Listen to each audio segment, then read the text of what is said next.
안녕하십니까, 오프로입니다. 이번에 입고된 차량은 르노 그랑콜레오스 이텍 하이브리드. 트림은 에스프리 알핀 트림. 외장 색상은 세틴 어반 그레이 무광 색상입니다.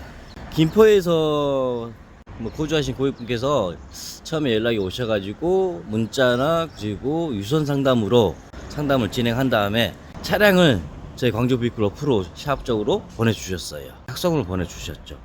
르노의 탁송 시스템이 전국 대리점망에 차량을 탁송을 보내는 시스템이거든요. 제가 이거 하남 대리점에서 차량을 가지고 저희 샵으로 이동을 하는데 한 8km 정도 잠깐 운행을 해봤거든요. 직접 운전을 하고 가지고 오는데 현대 기아에서 말하는 이런 하이브리드 시스템보다 르노의 이 그랑콜레오스 이 하이브리드 시스템이 제 느낌상 출력과 토크가 좀 넘쳐난다? 좀 여유로운 주행을 할 수가 있는 그런 시스템인 것 같아요. 잠깐 한 8km 정도 운전을 해봤지만 제가 느끼는 감정은 현대 기아차의 하이브리드 시스템하고 전혀 좀 많이 틀렸어요.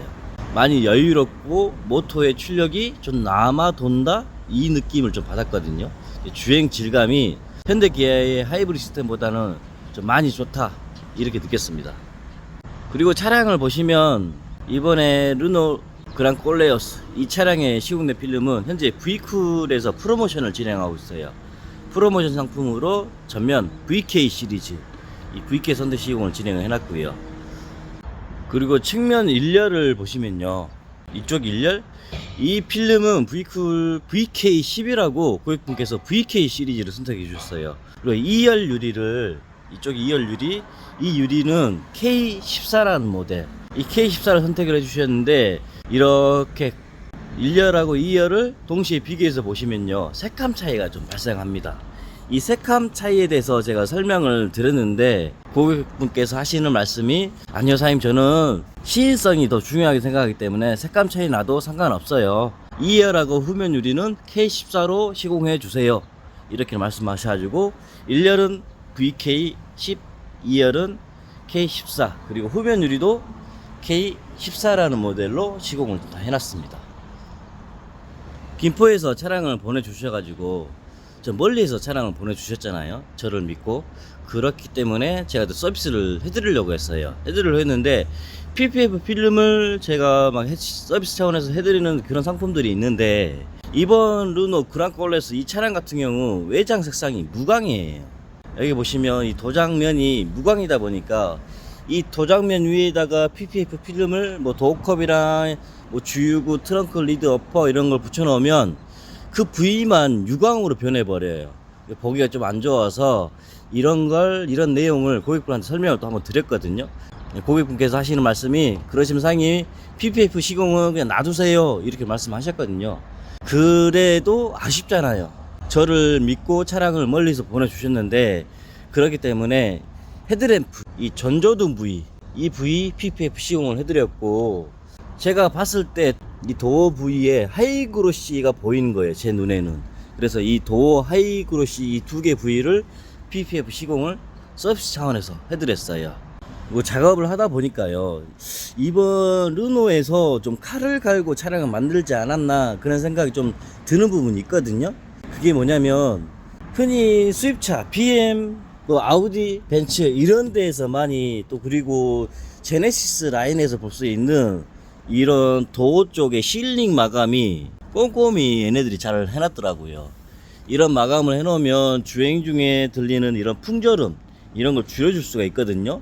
이런 마감이 뭐 BM이나 아우디, 제네시스 이런 차량에 좀 들어가는데 이번에 르노 그랑콜레오스도 이런 마감을 좀 해놓고요. 이번 르노 그랑콜레오스의 좀 아쉬운 부분이라고 생각하는 부분은 제 기준에 봤을 때는요, 유리 1열에 보시면 이렇게 이중 접합 유리로 되어 있어요. 근데 2열 유리를 돌아가시면 이게 좀 아쉽더라고. 주행 중에 유리 때문에 소음이 좀 들릴 수가 있는 부분이 있거든요. 근데 2열 유리가 그냥 한 장짜리야. 2열 유리도 이중 접합이 되었으면 주행 중에 이런 차음 효과 이게 좀 있을 건데 그게 좀 아쉬운 부분이 있고, 도어 트림 좀 마감을 보면요 좀 질감이 플라스틱 느낌이 좀 강하거든요. 네, 이런 부분은 3D로 다 지금 감싸놨는데 근데 도어트림 마감이나 이쪽에 이런 마감을 보면요, 좀 질감이 좀 싼티게 난다, 그런 느낌 좀 나요. 솔직히 그런 게 좀 나. 근데 그거 왜 제외한다 그러면 차량 하체든 그 모터의 출력, 토크, 주행 질감 이런 건 아주 잘 만들어 놓은 것 같아요. 아마 르노가 칼을 갈고 만들지 않았나, 그런 생각을 좀 해봅니다. 실내로 들어와서 보시면요, 이 블랙박스를 좀 추가 장착을 진행해 놨습니다. 이 블랙박스 모델은 아이나비 QXD1 이 플러스라는 모델로 지금 장착을 해 놨고요. 이 장착 위치는 이 룸미러 커버 보이시죠? 이 커버 밑에 부분 여기에다 지금 해놨습니다. 이렇게 작업을 해놓으면요, 운전자의 시야에서는 블랙박스의 배선 노출이 잘 안 보이세요. 이 배선을 보고 싶다 그러시면 측면으로 이렇게 돌아가시면 이렇게 배선 노출이 보이세요. 이 룸미러 커버에 작업을 해놓으면 장점 중에 하나가 이 블랙박스 영상에 보시면 이쪽에 보이시죠? 제 손가락 여기가 지금 휀다 끝라인이거든요. 왼쪽, 이쪽은 오른쪽 끝라인. 이런 사각지대 없이 전면 시야를 전체적으로 촬영할 수가 있어요. 근데 대부분 보시면 이런 용품점, 썬팅 업체나 이런 전장 업체에서 보시면 이쪽 부위에다가 블랙박스 쏠려서 장착을 해놓거든요. 근데 이쪽에 장착을 한다 그러면 이 커버 때문에 사각 부위가 좀 생겨요. 그런 걸 감안해서 고객분한테 좀 안내를 드렸어요. 사장님, 이 블랙박스 위치를 제가 여기다 고정을 하고 장착을 하겠습니다, 이렇게 말씀드리니까 고객분께서 하시는 말씀이, 사장님 그러면 운전할 때 좀 시야가 가리지 않을까요?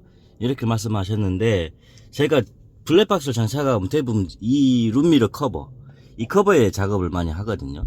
제 경험상 운전자 시야에 걸린다? 그건 없어요. 차라리 이 부위에 장착하는 게 장점이 더 많아요. 그리고 이 추가적으로 이거 보이시죠? 아이나비 커넥티드.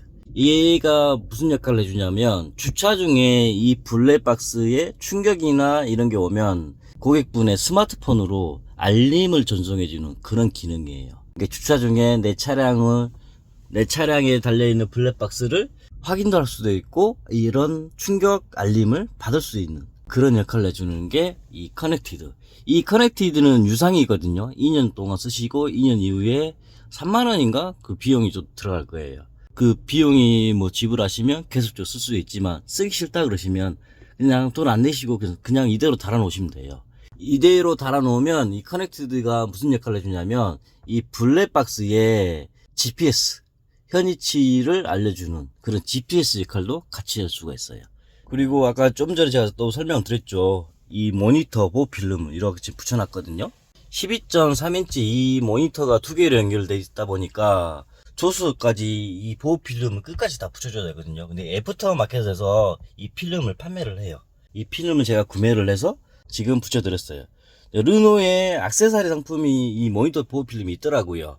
가격이 75,000원인데 그 액세서리 상품을 하면 좋겠지만 좀 돈이 비싸잖아요.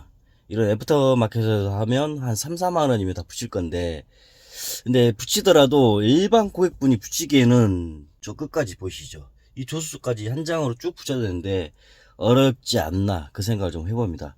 김포에서 저를 찾아주셨기 때문에 서비스 차원에서 이 모니터 보호필름 이쪽 공조기 부분까지 다 덮거든요. 이걸 구매를 해서 작업을 다 해드렸고요. 트렁크 뒤쪽으로 와서 봐보시면요, 이 블랙박스 후방 카메라를 지금 고정을 해놨는데, 이거 보이시죠? 이렇게 내장재를 제가 살짝 좀 파냈어요. 예쁘게, 보기 싫지 않게 예쁘게 파놨는데, 이렇게 파서 블랙박스를 고정을 해놨거든요. 이렇게 판 이유는 이 내장재에 블랙박스 배선이 찝혀요. 찝히다 보면 뭐 처음에는 괜찮겠지만 시간이 지나다 보면 후방 카메라에 배선 불량이 발생할 수가 있어요. 그런 부분을 좀 보완하기 위해서, 새 차량에 구멍을 뚫으면 좀 안 좋지만 그래도 그런 부분을 보완하기 위해서, 더 깔끔하게 예쁘게 장착하기 위해서 이렇게 내장재를 구멍을 살짝 뚫어 놨고요. 그리고 보조 배터리라는 걸 또 작업을 해놨거든요. 주차 중에 블랙박스를 30시간 이상 연속적으로 촬영할 수 있게 전원을 공급할 수 있는 이런 보조 배터리를 추가 장착을 해놨습니다. 이 보조 배터리도 보면요, 제가 저 온라인 뭐 카페나 그리고 유튜브 이런 데서 보니까 두 가지 타입으로 많이 달더라고요. 이게 한 가지는 이쪽 편에 있는 것은 슬림형 용량은 같습니다. 여기 보시면 12라고 써 있어요. 여기도 12라고 써져 있고, 배터리 두 개의 모델은 용량 같은데 타입이 틀려요. 얘는 슬림형이라고 두께가 얇은 거, 얘는 두께가 큰 거, 이렇게 두꺼운 거. 근데 이게 어떤 차이냐면요, 차량에 장착할 수 있는 공간이 안 나왔을 때 이 슬림형을 장착을 해요. 이게 운전석 시트 바닥 밑에다가 고정하는 타입이고, 얘는 수입차나 아니면 이렇게 르노 차량들의 배터리가, 차량 메인 배터리가 트렁크 부위에 고정된 차들이 있거든요. 그런 차량들은 이 두꺼운 타입, 이 차저라는 이 모델 두꺼운 타입을 작업을 진행하고요. 살짝의 차이점이 뭐냐면, 이 슬림형 같은 경우는 충전율이 낮아요. 차량에 시동을 걸면 보조 배터리가 충전이 들어가는데, 이 충전할 수 있는 암페어 숫자가 낮다 보니까 충전율이 낮고 충전할 수 있는 시간이 오래 걸려요. 근데 이쪽에 두꺼운 모델은 충전할 수 있는 시간이 좀 짧아요. 이 둘 다 차저라는 기능이 들어가거든요. 낮은 전류를 가지고 충전을 빨리 하기 위해서 승합을 시켜서 보조 배터리에 전류와 전압을 입력을 해주는 이런 차저 기능이 둘 다 들어가 있지만, 그래도 얘는 슬림형이다. 슬림형의 단점인 입력하는 게 좀 낮아요. 모델이 지금 최신형은 아니거든요. 예전에 달았던 모델인데, 여기 보시면 5A, 7A, 10A 이렇게 스위치가 있어요. 이 스위치로 입력하는 암페어를 조절하는 타입이고, 얘는 차저 기능이 작동하면 순간적으로 25A인가 30A인가 그 전류를 땡겨다가 충전을, 급속 충전을 하는 그런 기능이 들어가 있습니다. 이런 스위치가 없이 안정적으로 계속 차저 기능으로 전류를 많이 땡겨서 충전을, 급속 충전을 할 수 있는 그런 기능이 다 들어가 있어요. 근데 두 가지 모델을 저도 지금 오랫동안 판매하고 써보지만, 근데 이 슬림형의 단점이 장고장이 많아요. 이 차저, 이 두꺼운 모델 같은 경우 장고장이 좀 덜합니다. 수명으로 따진다 그러면 이 제조사에서 말하기는 수명은 7년을 이야기하는데, 제가 봤을 때 뭐 한 5년 정도 쓰면 이 보조 배터리도 바꿔주는 시기예요. 현재 고객분이 처음에는 12A, 이렇게 보시면 12A 이 모델을 요청을 하셨는데, 중간에 또 연락이 오셔가지고 28A로 모델을 좀 변경하고 싶다 하셔가지고 28A 지금 주문을 해놨거든요. 제품이 오전 중에 온다고 했으니까 28A 제품이 오면 이걸 바꿀 거예요. 현재 영상 촬영한다고 이렇게 지금 12A로 끼워서 보여드리려고 해놓은 거고, 이 보조 배터리가 작업이 아주 좀 중요해요. 배선 보호 작업이 매우 중요하거든요. 이런 보호 작업을 제가 작업하는 중간중간 찍어놓은 사진들이 있습니다. 이런 사진들을 제가 영상 편집할 때 첨부할 테니까 한번 봐보시고요. 이 보조 배터리 배선 보호 작업이 얼마나 중요한지 한번 봐보십시오. 차량에 깔려있는 전기 배선들, 순정 하네스라거든요. 하네스 라인. 이 하네스 라인, 바닥 라인으로 동일하게 보조 배터리 배선들도 다 지금 설치를 해놨습니다. 지금 이게 지금 보조 배터리 배선이거든요. 제 영상 중간에 첨부할 테니까 봐보시고요.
원래 제가 고정한 위치가 이쪽이었어요.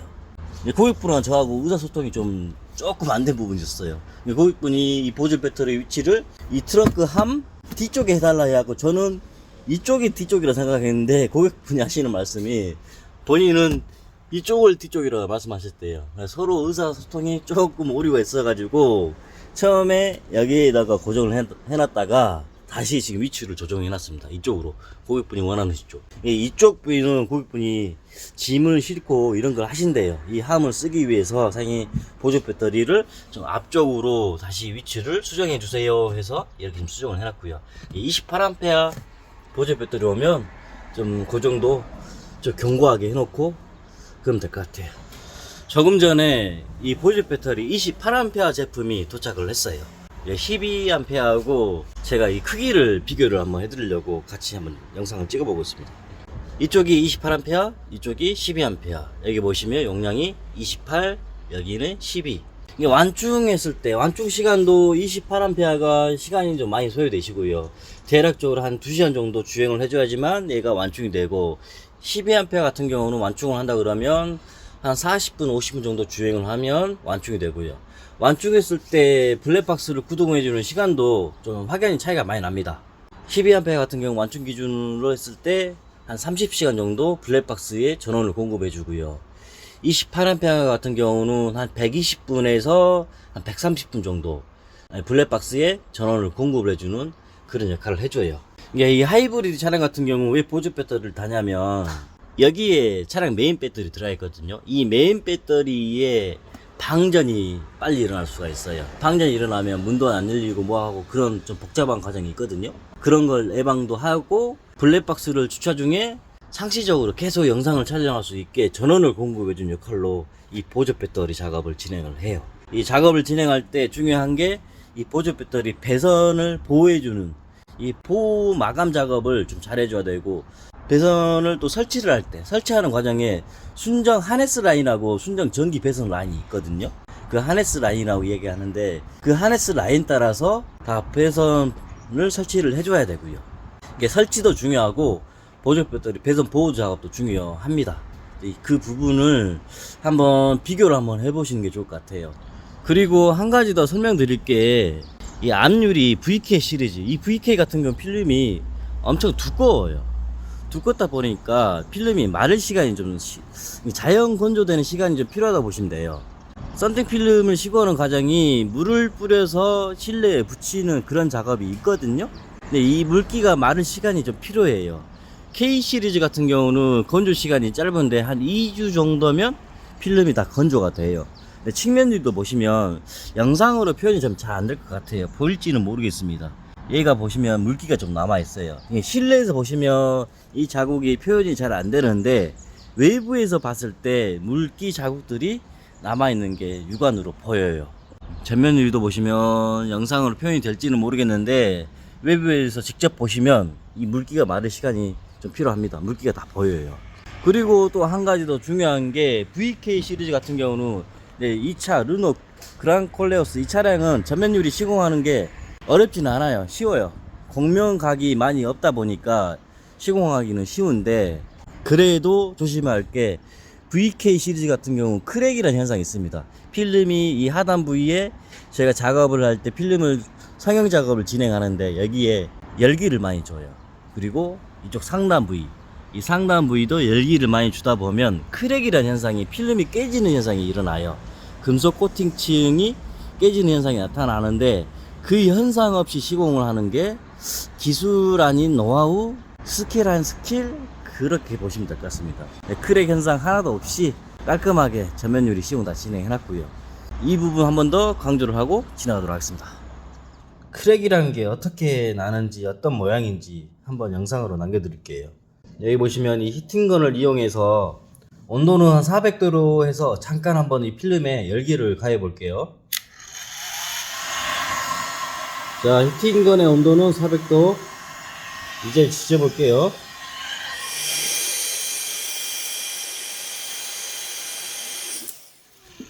이렇게 뭐 1분도 안 되게 잠깐 지졌거든요. 빗살무늬처럼 위아래로 이런 줄무늬 보이시죠? 이게 필름이 깨진 현상, 크랙이라는 거예요. 이 V쿨에는 귀금속, 금, 은, 인딘산화물, 이런 귀금속 코팅층, 이 층이 10겹으로 되어 있거든요. 이 층이 깨진 현상이 크랙. 이 현상이 없이 시공을 깔끔하게 해야만 완벽한 시공이라고 보시면 돼요. 이제 김포에서 차량을 보내주신 고객분한테 먼저 감사 인사 드리고요. 고객분께서 이 차량을 로드 탁송을 보내주라고 하셨어요. 이 로드 탁송이라는 것은 차량을 직접 운전을 해서 차를 타고 고객분한테 차량을 전달해주는 그런 게 로드 탁송이라고 이야기를 하는데, 그 로드 탁송으로 보내달라고 했어요. 장비로 이게 셀프카, 어부버카로 이 장비를 실어서 김포로 배송을 하면요, 제가 비용을 확인해 보니까 한 60에서 65만원 정도 비용이 나오고요. 로드 탁송으로 하니까 김포 지역에 따라 조금 좀 다른데 한 1, 2만원 차이 나더라고요. 한 11만원에서 13만원 정도 이 비용이 나오더라고요. 고객분께서 로드로 보내달라고 말씀하셔가지고 현재 탁송회사에 전화를 해놨습니다. 오후 2시에 기사분이 오신다 하셨거든요. 기사분한테 차량 인도하고 고객분한테 연락 드린 다음에 차량 무사하게 안전하게 잘 보내면 될 것 같습니다. 영상은 여기서 끝내도록 하겠습니다. 그리고 마지막으로 구독, 좋아요 한 번씩 부탁드리겠습니다. 감사합니다.